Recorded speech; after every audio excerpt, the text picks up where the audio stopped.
El presidente de Estados Unidos pidió a todos los ciudadanos estadounidenses salirse inmediatamente de Ucrania.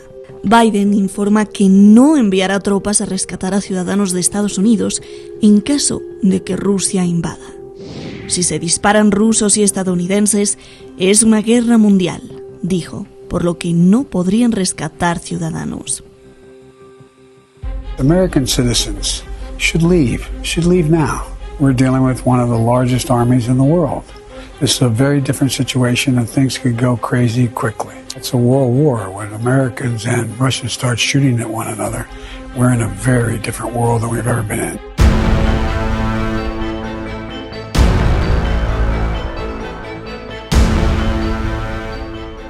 in. Déjame abrir estas dos preguntas con hechos, sin especular, y tú me dirás si hay posibilidad de amarrar la ecuación. Uno es que Biden tuvo interés, incluso conflicto de interés en Ucrania, con su hijo. Ese es un hecho. Dos, sí hay una amistad a lo largo del tiempo de sus cargos políticos y también a lo largo de la campaña presidencial entre Biden y el Partido Comunista Chino. Tres, curiosamente había una tensión hace 6 meses tremenda en el estrecho de Taiwán contra China y de pronto se está diluyendo esa tensión y la tensión militar se está pasando contra Rusia. 4, tú mismo dijiste que parece ser que la intención de Biden es derrocar a Putin. Y ahora viene la pregunta especulativa, que ya tú me dirás si hay los suficientes elementos como para amarrar. ¿No será que a Rusia la tienen cercada incluso por China? Que China también está esperando a que se desgaste Rusia. Órale, desgástate con ese conflicto de Ucrania, porque lo que quieren ver es caer a Putin. Ahí te la dejo, porque lo que te enumeré primero sí son hechos. La pregunta sí es especulativa para ver si se puede sacar algo. Vamos contigo, Javier, si tienes algo que decir en esto que también estoy viendo de Biden sí ha tenido relación con China en campaña presidencial. Biden ha tenido relación con Ucrania a través de su hijo. Hay muchos intereses económicos en ambos lados. ¿Qué onda con el capital sionista? Por un lado. Y segundo, antes de ir a las cuestiones con Turquía, que también son muy importantes, analízame las palabras de Biden, porque no es justo para los ciudadanos estadounidenses que viven tanto en Estados Unidos, que tienen familia en Ucrania, como los que viven en Ucrania, de decirles, sálganse de ahí. Estamos liando con uno de los ejércitos más poderosos del mundo, o sea, Rusia, y esto se puede volver una locura en cualquier momento, dijo quickly, rápidamente. Entonces, esta es otra jugada de bluff en el ajedrez, o cómo analizar o cómo interpretar esas palabritas que dijo Biden, creo que a NBC News, por favor. A ver, empezamos por lo último, porque son muchas cosas e intento condensar y precisar. A ver, palabras en el New York Times de Biden del 7 de febrero, creo que eran del 7 de febrero, en las cuales decía que estaban todos los aliados muy unidos. Cuando alguien reitera que están muy unidos es porque no están unidos. Es decir, excusatio non petita, abundatio manifesta, punto número 1. Es decir, ¿estamos muy unidos los aliados? Pues bueno, lo decía mi contertulio, Hungría dijo claramente, por los intereses además que tiene económicos con Rusia, gasísticos, de centrales nucleares, de petróleo y de construcciones conjuntas, no tiene ningún interés en poner soldados de la OTAN contra Rusia. Croacia, poco sospechoso de ser prorrusa, también así lo precisó. Serbia, no tengo que decir nada, sería impensable que actuara contra Rusia. Por lo tanto, quitando los estados bálticos y Polonia, que siempre se mete en charcos y luego termina partida en trozos, pues no creo que... Y por supuesto Reino Unido. Las palabras de Biden en el New York Times del día 7 eran más o menos, las voy a decir de memoria, como precisaba que reaccionarían a una invasión terrestre de Rusia, y precisó cuando le decían invasión terrestre, por lo tanto está excluyendo otras formas de agresión o de defensa rusa para que intervenga la OTAN y o Estados Unidos, porque hay formas de intervenir sin necesidad de atravesar una frontera. Pero bueno, es Biden. Biden es así. Entonces, Biden es así como Biden y su hijo. Es que cuando tú estudias a los personajes, tienes que ver también en un análisis multidisciplinar cómo es no solamente las causas económicas, sino cómo son los actores de primera, de segunda y de tercera línea. Cuando ves que es el eterno, yo le llamaría el eterno resentido, porque siempre ha sido un segundón que ha querido jugar a ser primera línea, llegar a presidencia, y ha llegado ya en un estado de avanzada edad y no en su mejor preparación cognitiva, verbal y funcional y de movilidad. Solo ver esas subidas y bajadas de escaleras del avión más de una vez, o los tropiezos ante cualquier estrado, y luego las barbaridades que puede llegar a decir o dormirse en una importante rueda. Entonces, la palabra esta de decir que solamente actuarían en caso de una invasión terrestre, ya tengo aquí las declaraciones, lo traduzco. Si Rusia toma la decisión de seguir invadiendo Ucrania, estamos juntos y listos, y toda la OTAN está lista. Le preguntó un periodista, defina por favor invasión en términos tradicionales, invasión, es decir, que traspasa una frontera, no aborda otras formas como organización de un golpe, lanzamiento de ataques cibernéticos paralizantes. Esto no lo definió. Simplemente dice, le prometo que pondremos fin a esto. Pero luego a lo que tú me decías, es que conflicto de intereses de este presidente, cuando vemos que, a ver, vamos a la sociedad gasística ucraniana, que por cierto estaba en un proceso penal de la propia Ucrania contra su director general o CEO, Burisma Holdings Limited. Burisma, donde estaba de comisionista, uno de sus hijos, el otro también a este pobre hombre de espera de llegar al poder, se le muere un hijo y luego el otro, pues termina en Partygate, más fuertes que Partygate, quiero decir, Partygate de alcoholes, sexo, droga y rock and roll.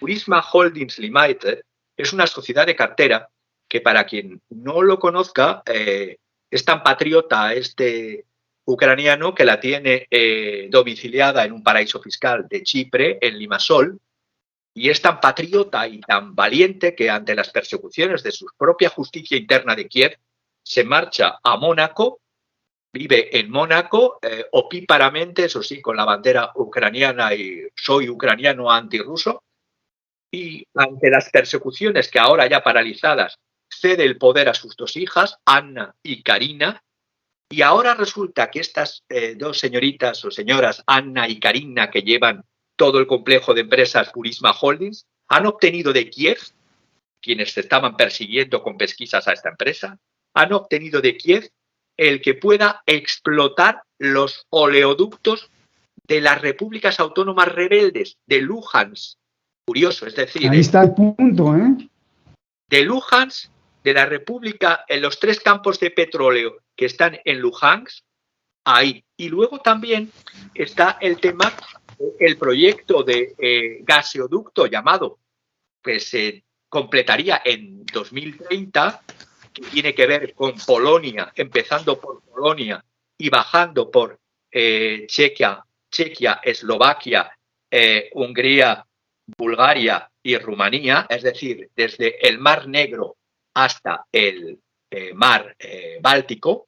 Este gaseoducto, ahí están, que uniría los ramales, conectarían Constancia, el puerto de Constancia, en Rumanía, y un puerto en el Mar Negro, con incluso, no solamente ya con Polonia, sino con un ramal a Letonia, Estonia y Lituania, que está en el proyecto. Por lo tanto, son conflictos de intereses porque aquí, en este gaseoducto o en este proyecto de gaseoducto, también están oligarcas ucranianos, también está British Petroleum, también está Enagás. No voy a aburrir a la audiencia con todas las empresas multinacionales de capital británico, francés, alemán, pero fundamentalmente británico-francés, porque cuando también me río mucho de eso cuando se construyen relatos y metarrelatos, porque es verdad que la cultura, y en este análisis multidisciplinar que intento siempre hacer, la cultura importa, pero detrás de la cultura está el dinero y están los intereses más bajos del ser humano, en el sentido de que conducir a una guerra por intereses económicos no creo que sea muy elevado, pero siempre ha sido así. Entonces, la realidad es que, como bien decía Juan Francisco, siempre ha existido desde Occidente, que no me canso de repetir que no es igual a Europa, Europa no es Occidente, siempre ha existido un odio hacia lo ruso, fundamentalmente desde la anglosajonia, pero es que ya existía anteriormente a la propia existencia del Estado ruso, me estoy remontando a la Edad Media, cuando cayó el Imperio Romano de la primera Rusia, de la primera Roma, el Imperio Romano en el 470, ya no me acuerdo, 473, en el año 473 o 476, no recuerdo bien la fecha exacta, después de Cristo, cayó la primera Roma, pero continuaba Roma en Oriente, la Roma que estaba basada en esa capital que se había creado sobre la griega Bizancio, que se llamó Constantinopla, en honor de Constantino. Bueno, pues por cuestiones culturales, religiosas, eran cristianos, pero cristianos ortodoxos, frente al papado de Roma, también existió esa animadversión hacia lo bizantino, hacia el imperio de Constantinopla. Y ese odio lo heredó la tercera Roma, que ya no era ni Roma ni Constantinopla, que era Moscú. ¿Y por qué Moscú?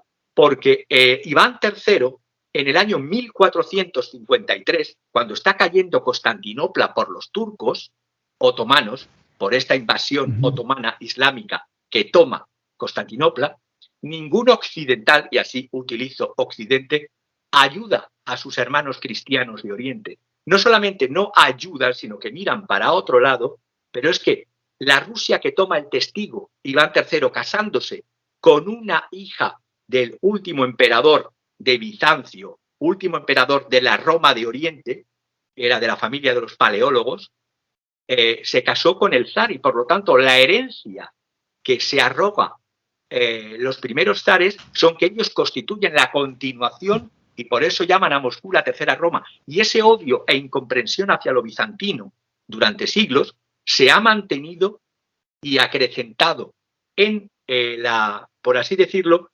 muchísimo en los países anglosajones, porque si bien Alemania tuvo esa fobia también, Alemania, en cambio Francia, siempre eran aliados tanto del Imperio ruso como de la Rusia soviética, siempre tuvieron unas relaciones muy especiales entre Rusia y Francia. Pero es que ahora el temidísimo eje, que es lo que intentan cortocircuitar, un eje París-Berlín-Moscú de intereses comunes, no interesa, valga la redundancia, por supuesto, a la anglosajonia, ni tampoco interesa a la República Popular China, porque sería una potencia que tiene que ver mucho también con la geopolítica, y porque sería los imperios marítimos, antes clasificados solamente los imperios marítimos, la anglosajonia, que son los imperios que tanto Mackinder como Haushofer son la talasocracia, es decir, un círculo externo en el globo terráqueo de países que vivían por el poderío marítimo, en este caso Inglaterra, cuando tomó el testigo de Holanda, y luego un núcleo central que sería Eurasia y por así decirlo, el famoso corazón, ¿no? El famoso Herland, el famoso corazón, exactamente. Entonces, pero lo que han logrado en el matrimonio de conveniencia, que se ha logrado entre China y Rusia, y hablo de matrimonio de conveniencia, no de verdadera alianza de corazón, es que lo que antes era simplemente un corazón terrestre frente al imperio marítimo, y Rusia ha logrado la salida a los mares, la salida al Mediterráneo por Siria en Latakia, en el puerto de Latakia, la salida al Mar Rojo a través de todos los acuerdos que está teniendo bueno, y la salida al Océano Índico a través de la India, las relaciones India-Rusia, las relaciones Rusia-Pakistán, increíble, y ser el pivote de equilibrio entre ambos, y la salida al Mar Rojo, por lo tanto, y no digamos ya el poderío naval increciendo que está teniendo la República Popular China. Por lo tanto, lo que antes era meramente imperio o núcleo terrestre, ahora también es poderío marítimo, y eso aterra a la talasocracia decadente occidental de la anglosajonia. Bien. Porque han logrado aunar tres poderes: el poder económico, el poder militar y también algo fundamental, ya no solamente son meros poderes territoriales, terrestres, también son poderes marítimos. Y eso, repito, es lo que se intenta dinamitar, bombardear una vez más Europa. Es decir, no contentos con lo que ya tuvimos que sufrir con la guerra de Yugoslavia, donde estuvo, por así decirlo, era un interlocutor socialdemócrata y socialista. Estoy pensando en Solana Madariaga, en Francisco Javier Solana Madariaga. Pero bueno, es que los socialdemócratas y los socialistas a veces dan para un roto como para un descosido. No voy a entrar en ese tema. Oye, qué magnífico usted que nos está viendo, de verdad. Le invito a que vuelva a escuchar lo que está diciendo Javier, porque nos hiciste todo un recorrido y una explicación, la fundamentación de muchas de las ambiciones que hoy vemos y que siguen presentes, pasando por Turquía, pasando por estos imperios del mar. Fantástico. Regreso contigo para la conclusión, Javier, y voy con Francisco. Francisco, te hice esa pregunta de esos hechos, generando una pregunta para saber si la ecuación especulativa puede darse o no. Hay muchos movimientos muy extraños en el mundo, Francisco, incluidos, y también déjame agregarte otro, el Papa Francisco tratando de acercarse a la ONU más, cada día más. ¿Qué estamos viendo? ¿Qué se está moviendo? Con lo que te dije también de la situación de Biden, con su interés en Ucrania, de Biden y las elecciones presidenciales, China, y un Donald Trump que prácticamente atacó a China. Por favor. Mira, yo voy a volver a mi tema favorito, que es la crisis institucional global, que representa la crisis del Estado liberal. El constructo sociológico y sociopolítico que se llama Estado liberal es el que está en una profunda crisis. El emblema de esa crisis es Estados Unidos. Hoy día Estados Unidos no puede estar más dividido, no solamente entre demócratas y republicanos, entre posturas frente a la vida. Está dividido culturalmente Estados Unidos, por las mismas razones que está esa división en Europa y en esa parte de la Euroasia que Francisco Javier relata. Es decir, que es el tema cultural, culturas superiores versus culturas inferiores. Ahora, respecto a la crisis del Estado liberal, el acercamiento del Papa a Naciones Unidas es un poco de rescate de lo institucional. ¿Cuáles son las dos bases últimas de posibilidad de diálogo y de debatir, ¿no es cierto?, antes de un conflicto mayor? Naciones Unidas y el Vaticano. Eso sigue siendo vigente. Es decir, son dos articuladores de diálogo que no pueden sustituirse, no tienen sustitución. No hay una sustitución al papado y al poderío del Vaticano. Eso hay que entenderlo políticamente y hay que entenderlo. El Vaticano es la multinacional más grande del mundo en términos de empleados. Digamos, si habrán 200 países y habrán en esos 200 países repartidos en el planeta Tierra, habrán 10.000 ciudades importantes. No hay ninguna multinacional, ni siquiera Naciones Unidas, que tenga funcionarios importantes como el Vaticano en 10.000 ciudades en el mundo. Y puedo poner 50.000 ciudades. Tú vas a la aldea más remota de Bangladesh, al sur de Khulna, donde yo empecé a trabajar en Naciones Unidas, y había una unidad del Vaticano ¿no es cierto?, haciendo peregrinaje y transmitiendo el Evangelio. Ibas a la ciudad más remota de Pondicherry en India o en Uttar Pradesh, lo mismo. Había una unidad, y eso que es un país con muy poco catolicismo y poco cristianismo, la India, había el Vaticano haciendo Evangelio. Es decir, me parece que la pregunta es muy inteligente. Se están cortando y agotando todas las posibilidades de diálogo y de debate racional por el tema económico, por los cruces de intereses, por los cruces de variables, por el cruce de determinantes que no se controlan. La determinante cultural es prácticamente incontrolable y la determinante económica, desde el punto de vista del Estado constituido, de los estados que tienen, ¿no es cierto?, las estructuras que conocemos nosotros, López Obrador, Joe Biden, Boric en el futuro acá, Castillo, Sánchez en España. Los estados hoy día, por esta crisis institucional del Estado liberal, perdieron poder. Son las transnacionales las que tienen el poder. Es el capital transnacional, el capital privado, el gran capital privado, el que tiene el poder por sobre los estados. Entonces, este acercamiento papado-Naciones Unidas, porque son las dos últimas instancias para poder poner un sentido de razón y de equilibrio frente a este caos, esta locura. Es decir, nunca se había llegado a esta situación, y voy a repetir un poco, me voy a reiterar un poco, de que las tropas rusas es porque Rusia tiene que defenderse de un posible ataque. Y claramente que va a invadir Estados Unidos tiene razón, entre comillas, en cuanto a acción preventiva. Obviamente que si Estados Unidos ataca a Moscú o ataca a Rusia, Rusia invade Europa. Invade Europa a través de Ucrania. Y como las bombas nucleares no caerán en Ucrania, porque si cada bomba que cae en Ucrania es una bomba que se destruye el resto de los países que bordean Ucrania. Eso lo sabe Francisco Javier muy bien. Y eso lo saben muy bien los europeos. Digamos, la movida estratégica que debe Putin para mí es brillante.